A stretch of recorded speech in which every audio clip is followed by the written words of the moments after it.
இந்தியாவில் எடுத்துட்டோம்னா for example index and expiry in Indian markets. For example NSC stock F and O, இது வந்து ஆக்சுவலாக இந்த சார்ட் வந்து பார்த்தீங்கன்னா ஒரு 2 months பேக் முன்னாடி வரைக்கும் இந்த எக்ஸ்பைரி டேட் வேறையா இருந்தது. இது வந்து நான் எப்படி உங்களுக்கு சொல்லணும்னா just let me write down on the screen.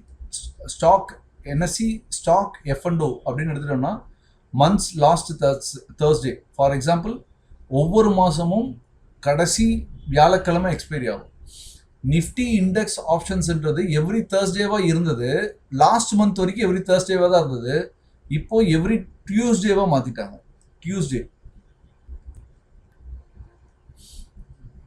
Index futures, Nifty index futures last month, இது ஒவ்வொரு மாதத்தினுடைய கடைசி வியாழக்கிழமை தான், அது கரெக்ட். பேங்க் நிஃப்டினோட இண்டெக்ஸ் ஆப்ஷன்ஸ் வந்து எவ்ரி வெட்னஸ்டே இருந்ததை எடுத்துட்டாங்க மந்த்னுடைய last Thursday.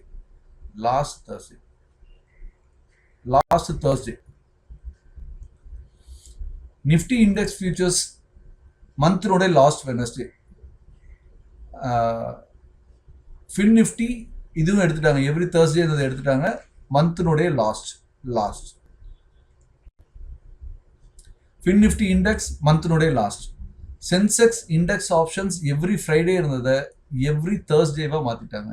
Bank X index options every Monday இருந்தது, எவ்ரி மண்டே இருந்ததையும் எடுத்துட்டாங்க.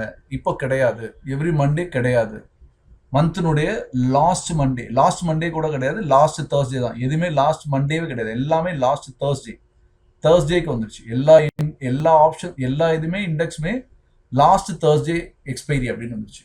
இந்த இண்டெக்ஸ்னா என்ன? பேங்க் நிஃப்டி சென்செக்ஸ் வரைக்கும் கேள்விப்பட்டிருப்பாங்க. ஃபின் நிஃப்டி, பேங்க் எக்ஸ் இதெல்லாம் கம்மிங் டேஸில் பார்ப்பீங்க. ஏன்னா செஷனுக்குள்ளார போகும்போது இதெல்லாம் என்ன மாதிரியான ட்ரேடு, எஃப்என்டோன்னு சொல்லக்கூடியது வாட் டைப் ஆஃப் ட்ரேடு, டெரிவேட்டிவ்ஸ்னால் என்ன, ஆப்ஷன்ஸ்னால் என்ன, ஃபியூச்சர்ஸ்னால் என்ன, இது எல்லாமே வந்து செஷனில் உள்ளே போகும்போது தெரிஞ்சுப்பீங்க. பட் மார்க்கெட்னுடைய ஒர்க்கிங் டைம்ஸ், அதனோட எக்ஸ்பைரி, இண்டெக்ஸ்னோட எக்ஸ்பைரி அண்ட் இந்தியன் மார்க்கெட்டோட சிஸ்டம் என்ன அப்படின்றத நம்ம இதில் பார்த்துருக்கோம்.